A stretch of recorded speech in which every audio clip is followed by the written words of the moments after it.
A poeira vermelha ainda não tinha assentado quando os 3 carros de luxo desapareceram na curva da estrada. Antônio e Rosa permaneceram sentados na beira daquela via esquecida, com 2 malas velhas ao lado e um sol impiedoso sobre suas cabeças. O que deveria ser um passeio para conhecer uma chácara havia se transformado no momento mais brutal de suas vidas.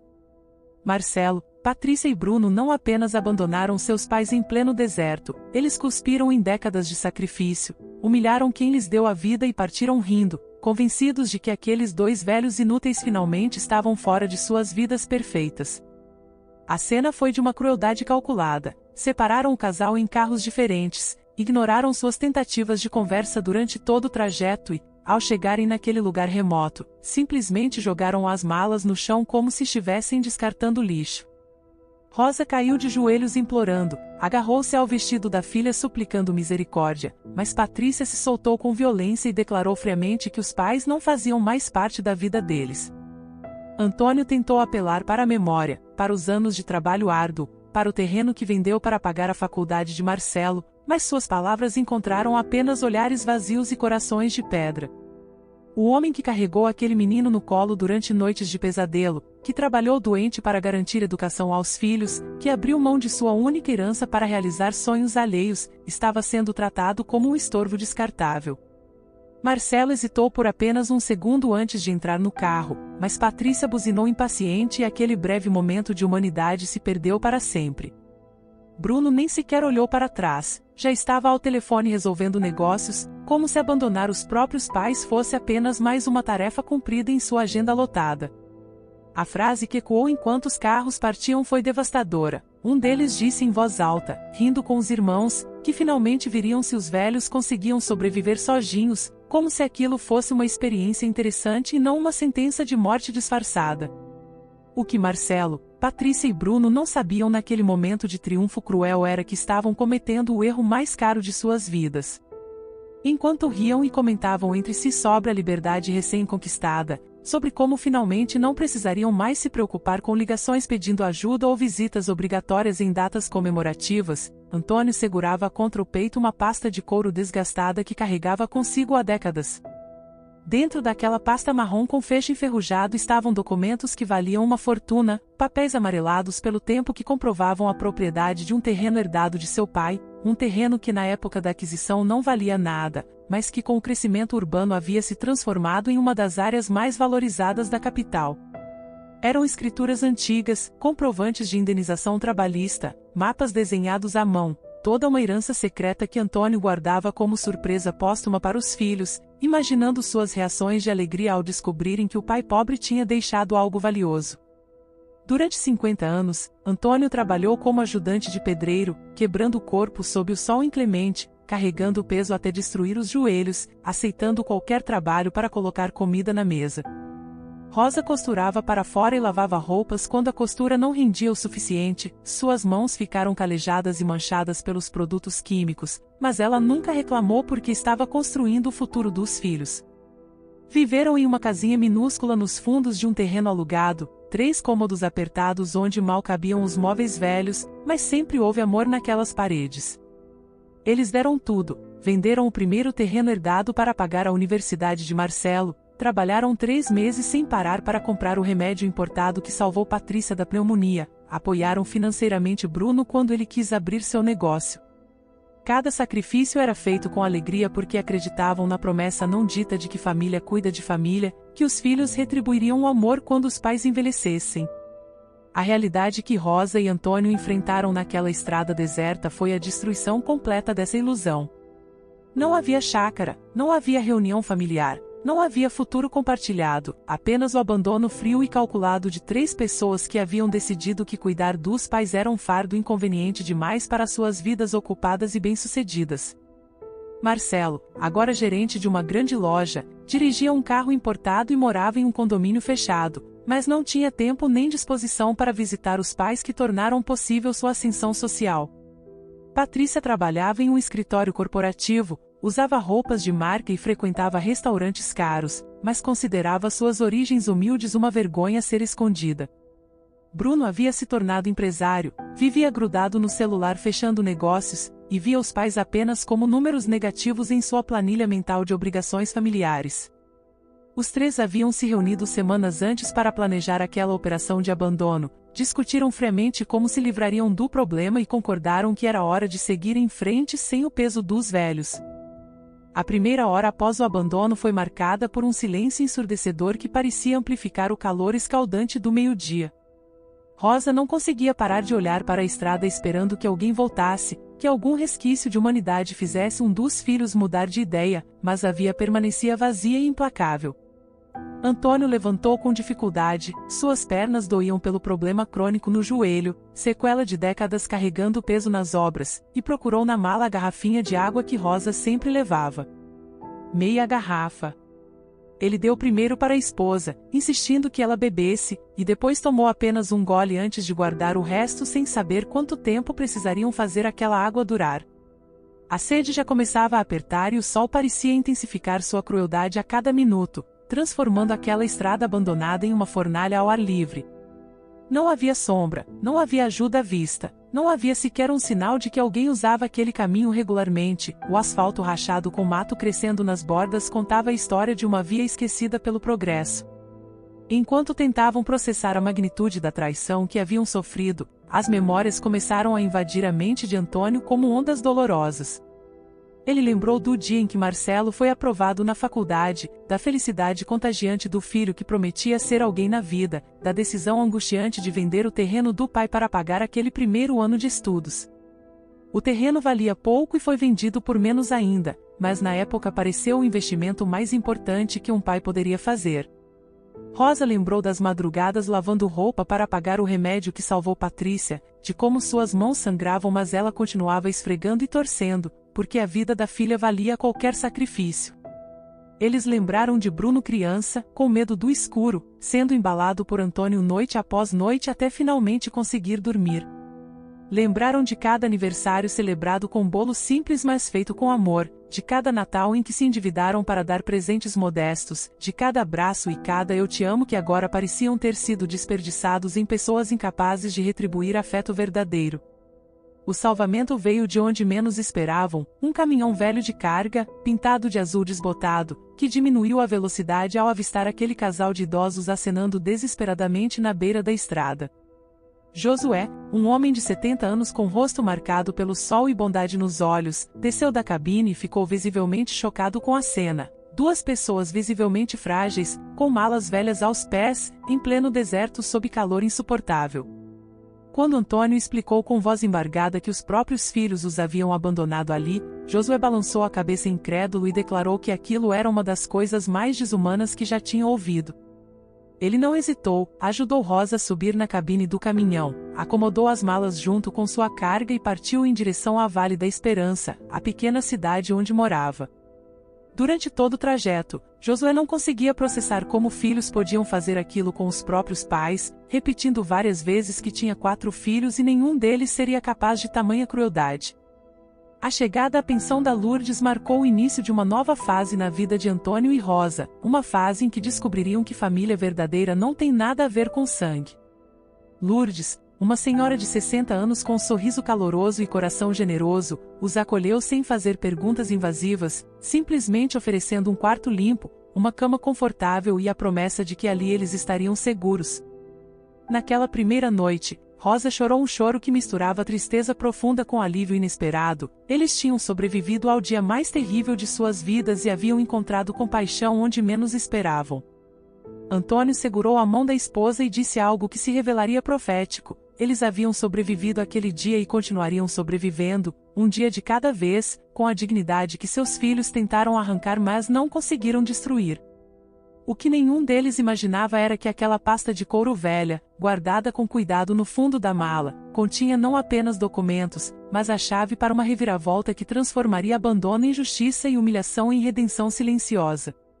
A ironia cruel da situação era que Marcelo, Patrícia e Bruno voltaram para suas vidas convencidos de que finalmente haviam resolvido o problema dos pais.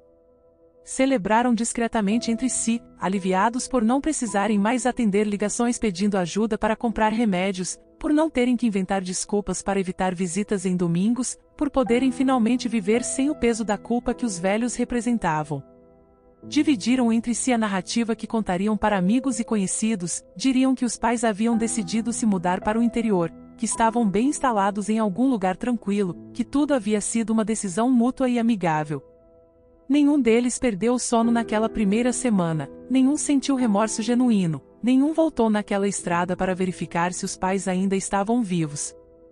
Eles simplesmente seguiram em frente, liberados da obrigação inconveniente de cuidar de quem lhes deu absolutamente tudo, sem imaginar que aquele problema resolvido estava prestes a se transformar no maior erro financeiro e moral de suas vidas.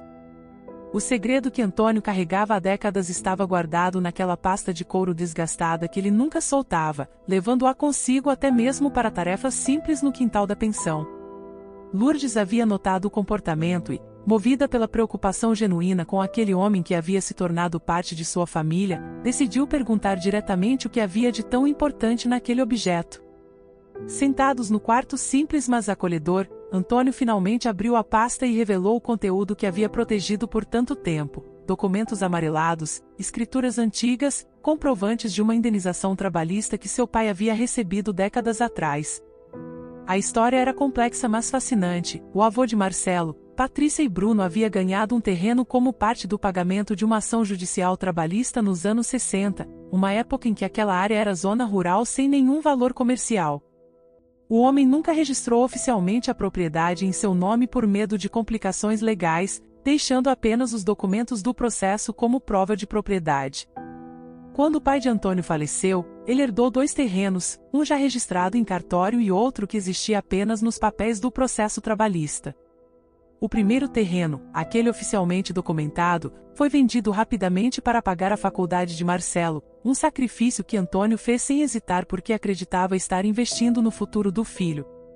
O segundo terreno permaneceu secreto, guardado como uma carta na manga, uma herança surpresa que Antônio planejava deixar para os filhos descobrirem após sua morte. Durante todos aqueles anos de pobreza, trabalhando de sol a sol por salários miseráveis, morando em condições precárias, ele nunca investigou o valor daquela propriedade porque o objetivo era diferente, queria que fosse uma surpresa póstuma, uma descoberta alegre que compensaria de alguma forma toda a pobreza que os filhos haviam enfrentado na infância. A ironia dolorosa era que se tivesse vendido aquele terreno 20 ou 30 anos atrás, poderia ter proporcionado uma vida confortável para a família, mas o destino e o crescimento urbano transformaram aquela decisão de guardar em uma reviravolta milionária. Lourdes examinou os documentos com atenção crescente, percebendo que aqueles papéis velhos poderiam representar algo valioso. A região mencionada nas escrituras havia sido completamente transformada pela expansão da capital. O que antes era zona rural isolada agora era área comercial valorizada, com bancos, shopping centers e prédios empresariais. Ela convenceu Antônio a procurar um advogado, alguém que pudesse avaliar se aqueles documentos ainda tinham validade legal e qual seria o valor real daquela propriedade. Dr. Renato, um advogado respeitado na região conhecido por ajudar pessoas necessitadas, recebeu o casal em seu escritório e passou horas examinando meticulosamente cada papel, cada escritura, cada mapa desenhado à mão. O silêncio que se seguiu à análise foi interminável. Ele tirou os óculos, limpou as lentes repetidamente, olhou para o computador, checou registros públicos e finalmente virou a tela para mostrar algo que deixou todos sem palavras. O terreno não apenas existia e era legalmente válido, mas estava localizado em uma das áreas mais valorizadas da capital, cercado por empreendimentos comerciais de alto padrão. A revelação dos números foi impactante mesmo para um advogado experiente como Renato. Aquele terreno, abandonado e esquecido em documentos antigos, valia no mínimo 8 milhões de reais, podendo alcançar 10 milhões dependendo da negociação. A valorização havia acontecido gradualmente nas últimas 2 décadas, à medida que a cidade crescia e aquela região se transformava de área rural em polo comercial estratégico. Terrenos vizinhos haviam sido vendidos recentemente por valores astronômicos, shoppings e bancos haviam se estabelecido na avenida principal, e a propriedade de Antônio estava situada exatamente no coração dessa transformação urbana. Rosa levou a mão à boca tentando conter as lágrimas, Lourdes precisou se apoiar na parede para não desmaiar, e Antônio ficou paralisado olhando para aquela tela como se estivesse vendo um fantasma. A palavra milhões não fazia sentido na vida de pessoas que haviam passado décadas sem saber se teriam dinheiro para o próximo mês, que haviam comido apenas arroz e feijão durante períodos inteiros, que haviam usado roupas remendadas porque não podiam comprar novas.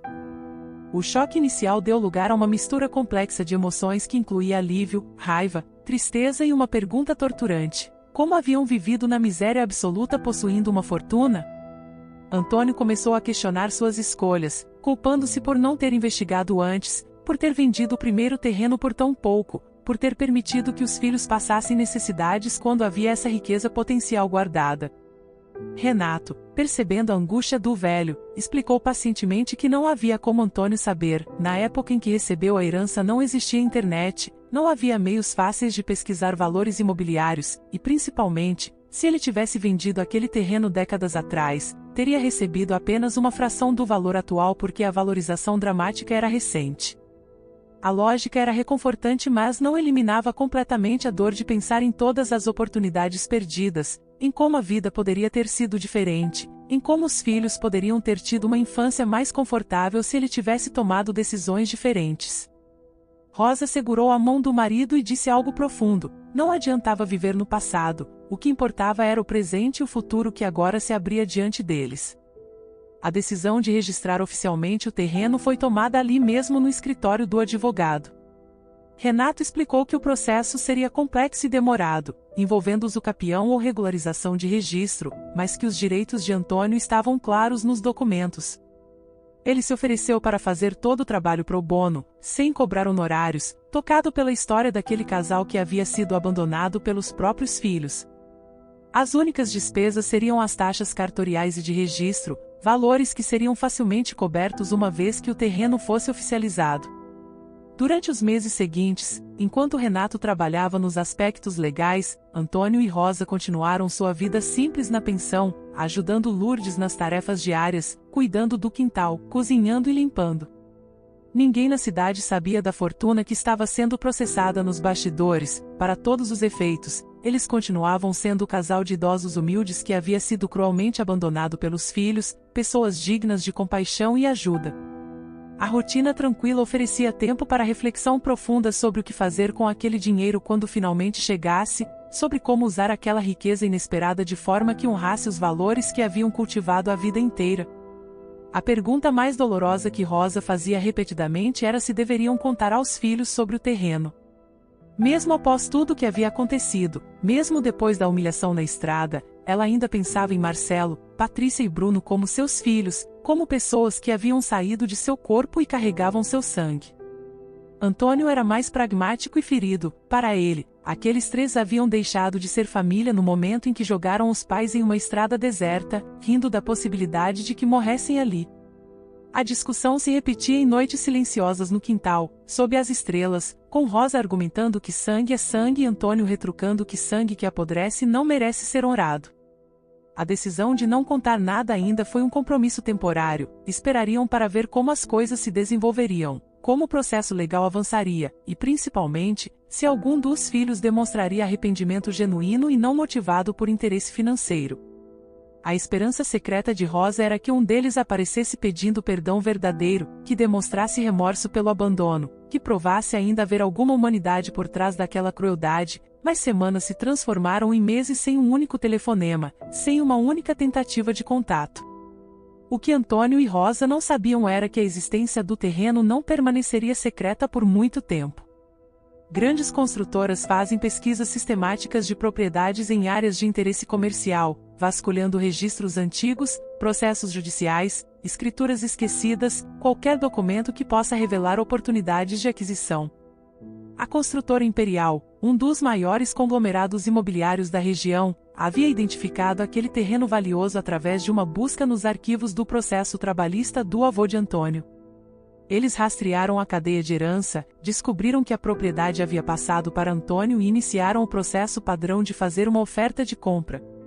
Foi assim que Cláudio, representante da construtora, apareceu na pensão da Lourdes com uma proposta de R$7 milhões à vista. A visita foi um choque para Antônio, que não esperava que alguém além do Dr. Renato soubesse do terreno, mas Cláudio explicou que fazer esse tipo de pesquisa era parte rotineira do trabalho de empresas que lidam com grandes projetos imobiliários.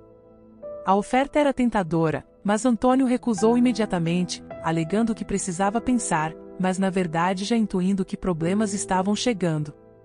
O verdadeiro problema revelou-se quando Cláudio mencionou casualmente que precisava dos nomes dos outros herdeiros, dos filhos de Antônio, porque a construtora fazia questão de negociar com toda a família. Foi naquele momento que Antônio percebeu a tempestade que se aproximava. Se aquele homem estava procurando os herdeiros, oferecendo milhões, era questão de tempo até Marcelo, Patrícia e Bruno descobrirem sobre o terreno.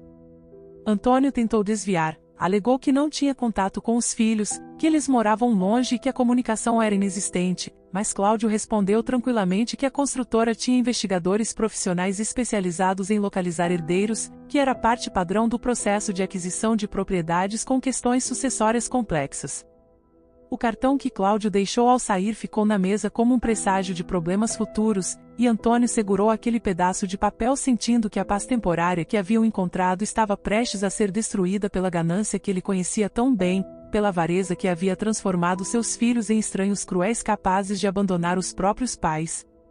A calma antes da tempestade durou exatamente 2 semanas. Nesse período, os investigadores da construtora imperial fizeram seu trabalho com eficiência profissional, localizaram Marcelo em sua casa no condomínio fechado, encontraram Patrícia em seu escritório corporativo e rastrearam Bruno através de seus registros empresariais. A abordagem foi direta e devastadora. Mostraram documentos comprovando que o pai deles possuía um terreno valioso, apresentaram avaliações que indicavam valores na casa dos milhões, explicaram que a construtora estava interessada em fazer uma oferta generosa para a família toda. A reação dos 3 irmãos foi instantânea e reveladora. O choque inicial deu lugar rapidamente a uma frenesi de ganância e desespero. Marcelo abandonou o trabalho no meio do expediente e começou uma série de ligações desesperadas tentando descobrir onde os pais estavam. Patrícia entrou em colapso emocional ao perceber a magnitude do erro que haviam cometido, e Bruno contratou imediatamente um investigador particular para localizar Antônio e Rosa. Em apenas 3 dias, o investigador descobriu que o casal estava vivendo em Vale da Esperança, hospedado na pensão da Lourdes, e no quarto dia 3 carros chegaram à cidade carregados de presentes caros, flores exuberantes e arrependimento convenientemente súbito que não enganava absolutamente ninguém. A chegada dos 3 carros na frente da pensão da Lourdes foi um espetáculo de hipocrisia cuidadosamente ensaiada. Marcelo, Patrícia e Bruno desceram carregados de presentes caros, flores importadas, caixas de bombons de boutique, sacolas de lojas sofisticadas que nunca haviam pesado quando os pais precisavam de itens básicos. Todos tinham lágrimas estrategicamente posicionadas nos olhos, expressões de remorso que pareciam saídas de novelas melodramáticas, abraços preparados para a demonstração pública de arrependimento. Lourdes atendeu a porta e imediatamente percebeu quem eram aquelas pessoas, os famosos filhos cruéis cuja história havia chocado toda a cidade pequena. O comentário sarcástico dela cortou o ar como uma lâmina afiada. Engraçado como o arrependimento aparece rápido quando tem dinheiro envolvido. A frase fez Marcelo engolir seco, Patrícia baixar os olhos envergonhados e Bruno apertar os punhos em frustração contida. Eles insistiram que só queriam conversar com os pais, que tinham procurado desesperadamente por eles, que estavam arrependidos do erro terrível que haviam cometido. O desespero na voz deles era genuíno, mas não era remorso por ter abandonado os pais, era pânico por ter desperdiçado milhões. Quando Antônio e Rosa entraram na sala e viram os 3 filhos ali, algo fundamental havia mudado no olhar do velho casal. Não havia mais a dor de quem foi traído, não havia mais a esperança de reconciliação, não havia mais amor incondicional, só restava um vazio frio onde antes existia uma família. Antônio instruiu os filhos a sentarem, mas longe dele e de Rosa, estabelecendo uma distância física que simbolizava o abismo emocional que agora os separava. Marcelo tentou se aproximar para abraçar o pai, com lágrimas escorrendo em performance exagerada, mas Antônio deu um passo para trás, um gesto simples que carregava todo o peso da rejeição merecida. Patrícia correu em direção a Rosa com braços abertos clamando perdão, mas a mãe também se afastou, negando o abraço que em outras circunstâncias teria sido dado automaticamente. Bruno permaneceu mais calculista, observando a situação e tentando encontrar o ângulo certo de abordagem, mas sua expressão revelava que ele já estava calculando estratégias legais caso o caminho emocional não funcionasse. A tensão na sala era palpável, pesada como chumbo, e Lourdes permaneceu encostada na parede observando tudo com satisfação quase vingativa, ansiosa para ver como aquela farsa se desenrolaria. As desculpas começaram em cascata, cada uma mais desesperada e menos convincente que a anterior. Marcelo falou sobre confusão mental, sobre pressões da vida moderna, sobre momentos de fraqueza que todos têm, como se abandonar os próprios pais em uma estrada deserta fosse equivalente a esquecer um aniversário. Patrícia chorou copiosamente falando sobre arrependimento que a consumia, sobre noites sem dormir pensando no erro cometido, sobre como estava sob pressão de múltiplas responsabilidades. Bruno, sempre o mais direto, tentou apelar para o pragmatismo, sugerindo que todos erram e merecem segundas chances, que família é família independente dos conflitos, que podiam recomeçar e construir algo melhor. As palavras fluíam bonitas e ensaiadas, mas soavam vazias para quem havia experimentado na pele a crueldade daquele abandono. Antônio deixou todos falarem, ouvindo em silêncio cada justificativa, cada desculpa, cada tentativa de minimizar o ato brutal que haviam cometido. Quando finalmente o silêncio caiu, ele fez a pergunta devastadora que Rosa havia ensaiado em suas noites insones: quanto tempo havia se passado desde o abandono? 3 semanas. E em algum momento dessas 3 semanas algum deles havia sentido remorso suficiente para voltar àquela estrada e verificar se os pais ainda estavam vivos? O silêncio que seguiu a pergunta foi ensurdecedor e revelador. Nenhum dos 3 conseguiu responder porque a resposta verdadeira era vergonhosa demais para ser dita em voz alta. Não, eles não haviam voltado, não haviam ligado, não haviam sentido remorso genuíno até descobrirem sobre os milhões. Marcelo tentou justificar dizendo que estavam com vergonha, mas Rosa explodiu pela primeira vez, sua voz normalmente suave tornando-se cortante como vidro quebrado. Vergonha era o que ela sentiu quando a filha a empurrou e entrou no carro. Vergonha era ouvir os próprios filhos rindo enquanto ela implorava de joelhos na poeira. Patrícia tentou negar que haviam rido, mas Antônio confirmou com precisão brutal. Ele havia ouvido a frase "vamos ver se eles sobrevivem sem a gente", seguida de gargalhadas cruéis. A máscara de arrependimento começou a rachar sob o peso da verdade inegável. O silêncio pesado que se instalou foi interrompido por Antônio fazendo a pergunta que todos sabiam que viria: o que mudou? Por que aparecer exatamente agora após 3 semanas de silêncio absoluto? Marcelo tentou insistir na história do arrependimento espontâneo, mas Antônio cortou com a palavra que todos estavam evitando: terreno. A revelação de que Antônio sabia sobre a visita da construtora mudou completamente a dinâmica da conversa.